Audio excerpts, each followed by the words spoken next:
My 36F, husband 41M, got fired for harassing a coworker and won't talk to me about it. My husband Charlie and I have been together for 10 years, married for 6. We've had our ups and downs, but are currently in and up.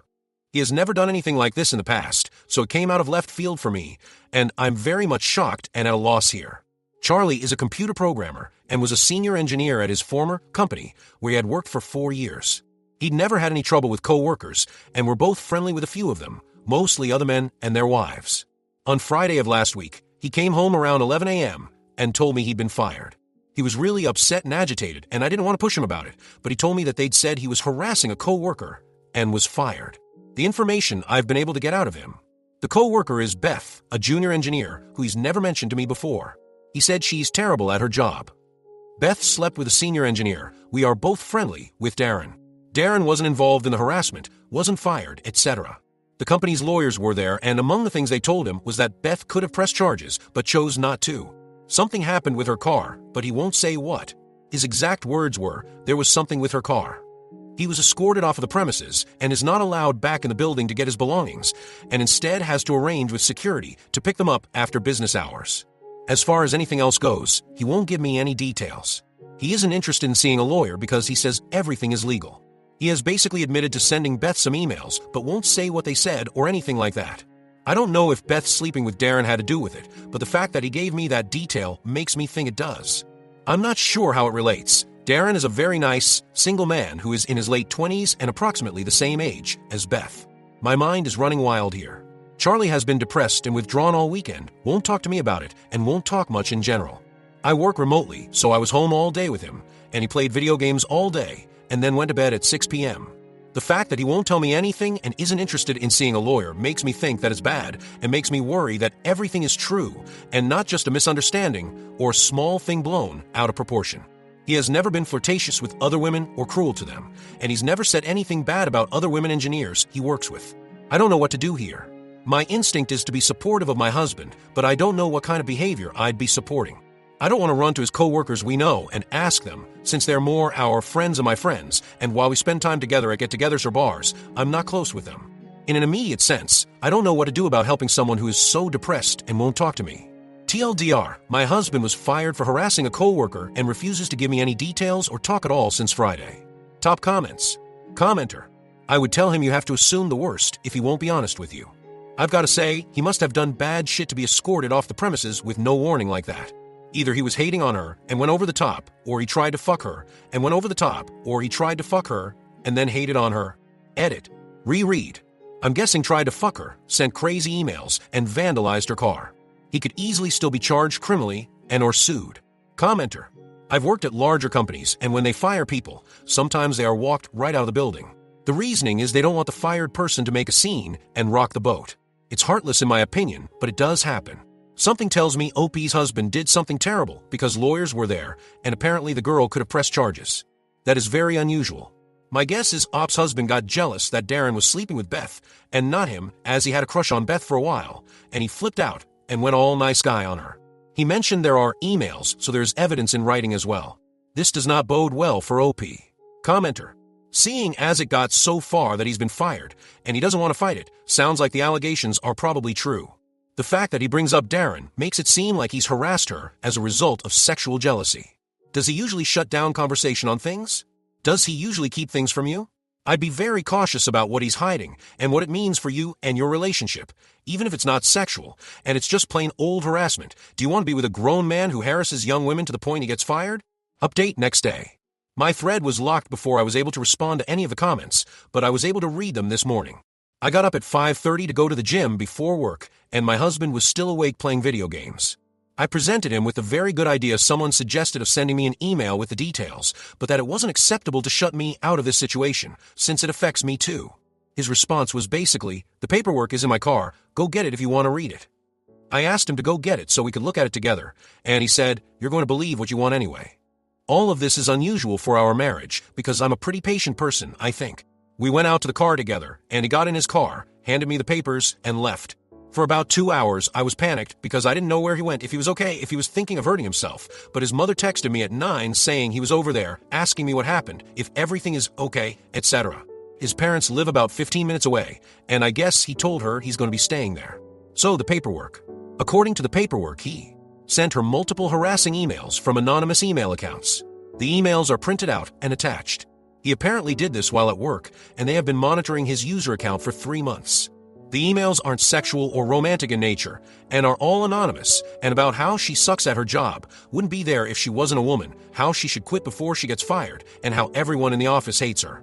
He made fake user accounts for his company's product that she works on and submitted bad reviews of her work. He also did this while logged in at work. He sent an anonymous email to her boss saying that she was sleeping with a senior engineer on another project. He put a gun catalog on the windshield of her car. I don't know what this gesture means, but I obviously understand that it was meant to be threatening. Unfortunately, inside was a subscription card that the company auto-filled with his name and address. She also says she has been harassed for the same length of time, about 3 months, on Twitter. He only logged into one Twitter account that harassed her at work, so they can only say one was him. All telling her to quit her job. So I don't know what to do now. This is all terrifying to me, and I feel so bad for this woman. I have no idea what this is all about. He works with other women engineers, and he has worked with male engineers who don't pull their weight, and he's never done anything like this. I would have bet $1 million that he'd never do anything like this. He's at his parents' right now, and I don't know what my next move here could possibly be. This is so scary and out of left field to me. TLDR, my husband definitely harassed his co-worker for 3 months. Relevant comments. Opie added in the comments. I forgot to mention, this paperwork is copied from the original and was signed by both him and his company. I don't know if that's a full admission, but it seems damning either way. Commenter. Time to sit your husband down and give an ultimatum. He needs to give you his side of the story, or you two are done. This is clearly a Jekyll and Hyde thing going on. Commenter. Your husband needs serious therapy. What you describe is absolutely abhorrent behavior. If he's unwilling to get help about this, or do anything to convince you that he understands how wrong what he did is, you should seriously consider getting as far away from this man as you can. What he did is evil. Story 2. My 27 female boyfriend, 28 male, of 1 year wants to move in together when our leases are up, but he says I can't keep my altar. I keep an altar. It's about the size of a bedside table with a drawer. There's usually a couple of glass candles on it, some bowls and cups, and imagery of specific saints that I work with. Tommy and I have been dating for a year, and our leases will end around the 1.5-year mark. He says he wants us to move into a place together. I was really into this idea. It sounds great to me. Then a few nights ago Tommy was at my place, and he asked what I'd do when we moved in together. He pointed at my altar and said, will you just get rid of it?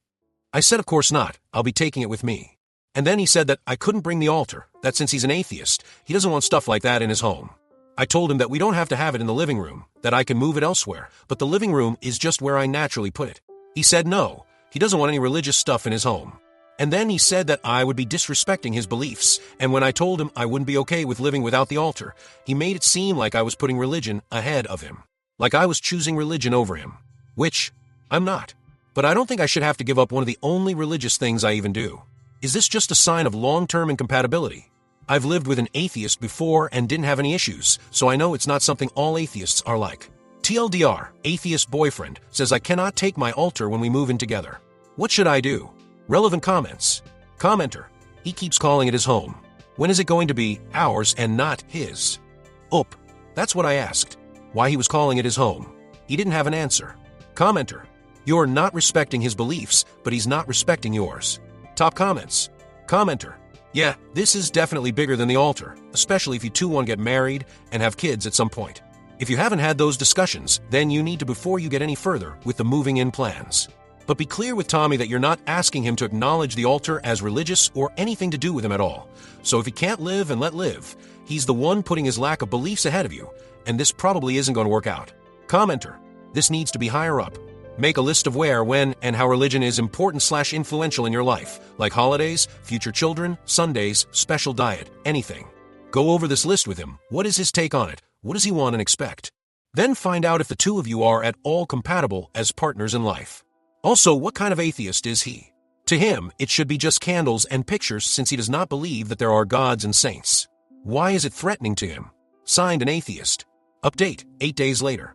I received so much feedback from my last post that I had to thank you all, first off, for reading and listening. I want to clarify a number of things before I continue. Dating an atheist, as someone who keeps an altar, has never been an issue before. I am not seriously religious, and my beliefs have never stood in the way of anything.